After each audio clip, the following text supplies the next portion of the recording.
Welcome to the vault, everyone. Pierre and Jason here. I Hmm. guess we could call this with an emergency video.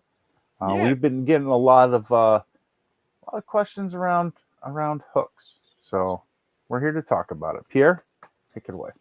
Yeah. And I think, I was kind of perusing Instagram and whatnot. I saw some people sort of sharing their thoughts. They heard secondhand stuff and, whatever, and trying to like muddle through this topic. But the question is the hook dead or is it dying? And, you may be thinking, are we talking just about like, is the fad over? That's not what we're talking about here. We're talking Mhm. about like, is it going to be eliminated because leagues, new era, etc., don't want this happening? That's the real Right. question here, right? There's So been rumors. yeah, there's been rumors, and I think a lot of them are confirmed. So like I think Right. like when you think about it, uh, we went through this whole phase in fitted hats where the pink undervisor and alternate UV really took hold of the hat world Right. and just like I mean, just sent this thing into wild new places that it's never been before. And one of the byproducts of that was the hook. So, for Right. example, yeah, go ahead, Jason. Yeah. I mean, we saw a lot of just colorways collections right at first, Hmm. and then naturally when you want to come up with a new colorway you look for inspiration, and that's really where the hook, the birth of the hook came from, is we're looking for new colorways to put on hats.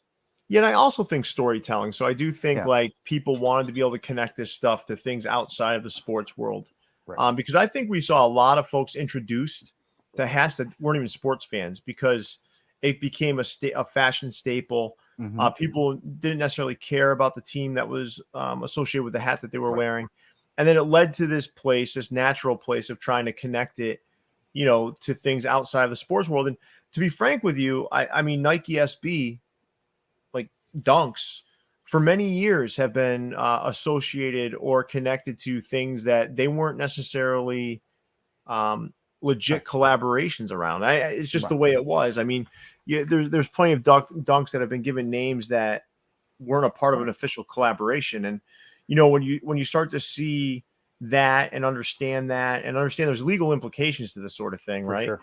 You've got a lot of entities involved in this. You have New Era, but what's bigger than New Era are the leagues, like the leagues themselves that are represented by these logos.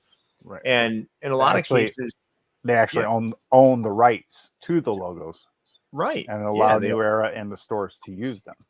right, and you start like kind of infringing on some things, right? And it Right. starts to blur some lines, so to speak. And I think like there's a lot going on here. Now, I know for a fact, this is not just speculation, that stores have been reached out to by their reps to say you need to stop this. Like this Hmm. can't happen. Like you. So one recent example, and I'm not going to share that I had a conversation with them, but I noticed that we just did a video for Energy around the Jetsons pack, right? Yep. Yep. We just did a video. Now, I didn't talk to them about this. I'm just saying that all of a sudden I'm looking at their social media and it doesn't say Jetsons. It says like Space Pack or Space something pack. like that. Yep. So you think that just happened out of nowhere? No, it's because there is definitely movement and seismic shifts in how these hat stores are approaching this work because there is some potential for issue here. Now, Yep. I'm sure there's penalties that will be associated if a store does in fact go down the road of explicitly hooking things Hmm. that there is no right to hook to. Right. Um, you know, I, I don't know how I feel about it. I do understand it. Like I do get it. Listen, man. I mean, at the end of the day, you know, the rights to whatever you're hooking it to, coupled with the fact that it's not even knowingly being associated with something. Right. There's so many different facets to this. I get why it's a big deal. I Hmm. totally get it. But I also know that I really don't believe that a lot of these entities really give a damn. It's like, No. these small time little shops. But Han- yeah. go ahead. No, go ahead. Yeah. I was just gonna say Hanna Barbera is not hunting down little hat stores in Alabama looking to sue them for using colors they used on a cartoon. No, Like, as a matter of fact, right? right. Um, I think it draws attention to something that some people didn't even know existed. So let's go back a little bit, and I'll talk about the Dilla Hat I do with my fitteds, right? I'll tell a story that I really haven't shared publicly, but I'll share it. So, I was always a Jay Dilla fan growing up. I loved his music, and on the cover of one of his albums, Donuts, he was wearing a Detroit Tigers hat that had piping on it, and a sandwich brim, right? It had that thick white sort of brim. And I absolutely loved it. And I was like, we got to remake this thing somehow, right? Right. So no one wanted to do it. And then finally, John J. and my fitted said, let's do it. And we added a 2006 Detroit Tigers World Series side patch because that's also the year Dilla died. Now, this got a lot of attention. The hat got a lot of attention. It's a great hat. Jay Dilla's mother reached out to me. Oh. And she was not happy with the fact that that I had taken that inspiration and applied it to that hat. Like she wasn't very happy, and she, listen, I'm not going to get into the details of it. She's a nice lady, but they did try to strong arm me and tell me, I'm like, listen, at the end of the day, like, it's just a hat he was wearing on the cover of an album that means a lot to me. But I will tell you, the byproduct of it was many people who didn't know about his music were introduced to his music. Yes. Like Leon, for example, you didn't even know who he was, and then it got people listening to his beats and some of the songs he was associated with Slum Village and other groups. Right.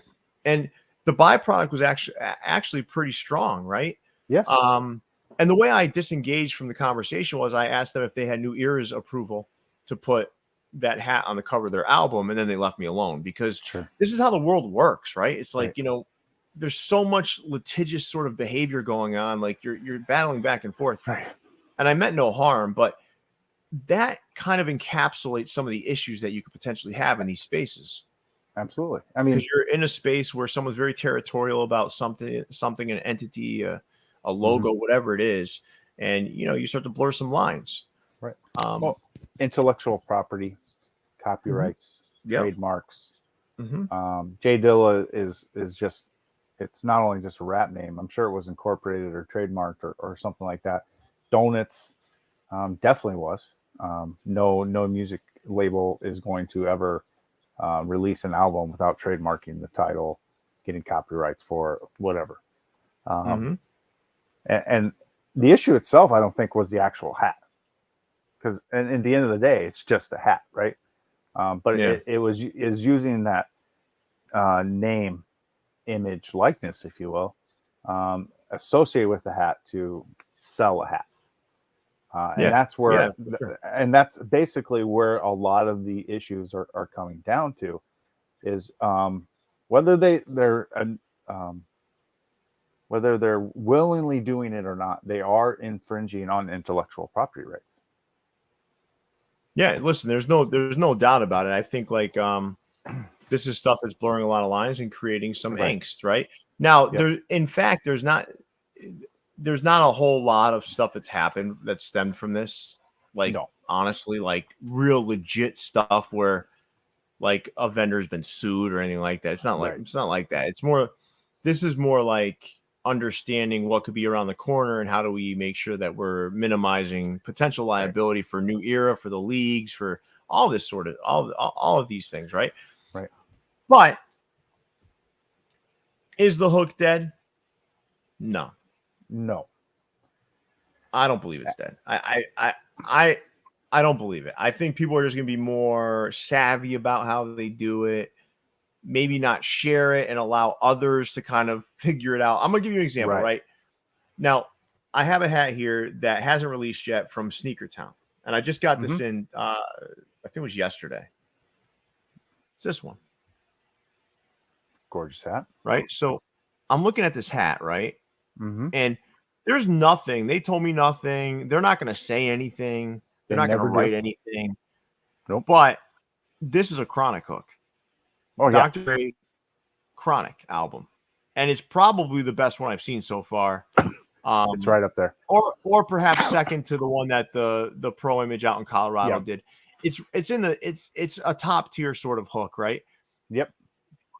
Listen, the end result is if you make a good enough hook about something that's relevant enough, people are going to figure it out and do the talking Right. for you. Right. And that's what's And happening here. Like this hat, when I post this tomorrow, I'm gonna call this thing the Chronic. Me. right. I was not told to do that. It wasn't suggested to me. I saw this hat and I thought LA, I thought Dr. Dre, I thought the Chronic. As a matter of fact, the Pro Image in Philly, New Jersey area did a Chronic hook with the Angels word mark in a very similar colorway. Not the exact same, a very similar colorway. They did. In their in their little hip hop pack, right? Yep. But so is the hook dead? No, but certainly it's going to take different avenues for people to get these messages out. And go ahead. Yeah, I was just gonna say the hook itself as explaining the hat when you're posting it as a store and using copyrighted or trademark materials or anything like that, that is probably dead. But you can't legislate. Oh yeah. But you can't. They won't be able to legislate or completely do away with inspirations. They can't do anything to Sneaker Town if it's me saying they know. And I swear to you, Sneaker Town is saying nothing to me about this hat. If I go right now and say this is a Chronic hook, right, and I just dub it that, just like what people did with Nike Dunks for so long, what are they going to do? Yeah. What are they going to do? They can't. That's just what this reminds me of. It reminds me of like the Chronic. I mean, that's what it reminds me of. I mean, it's just gonna shift in terms of how it's done. But this is how inspiration works, right? It's always been that way. If you listen to any of our interviews with any of these creators, like even Brian from Hat Heaven, he doesn't do like explicit stuff like write to an album or whatever. But if you hear him, he's like, I was watching a movie, I saw the outfit this guy was wearing, and I was like, all right, or I saw this car.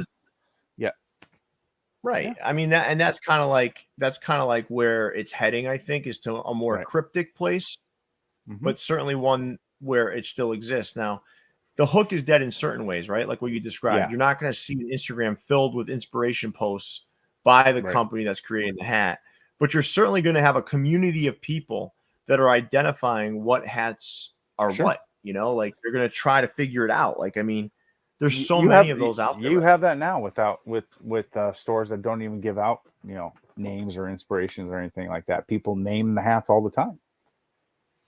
And listen, man, there's nothing that could potentially hurt our culture, our hat culture, more than if this is eradicated.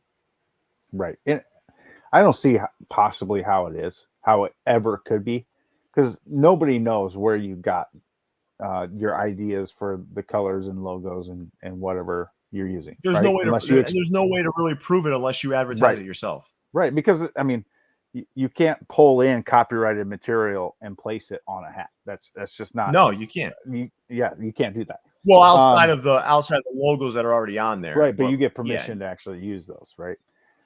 Right. You can't go out and get like a Pepsi logo and pop it on the side of an Angel's hat. Right. Like, you just can't do that.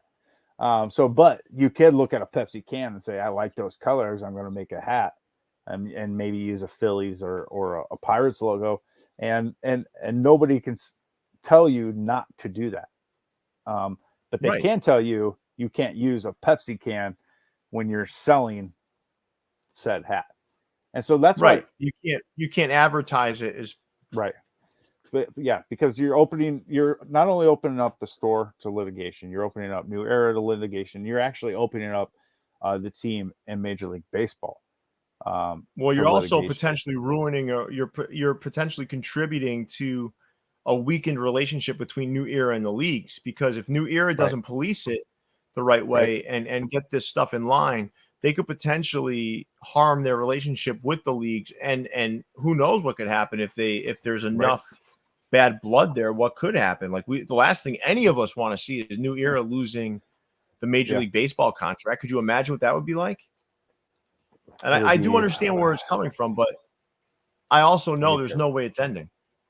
No, you can't. There's no way it's ending.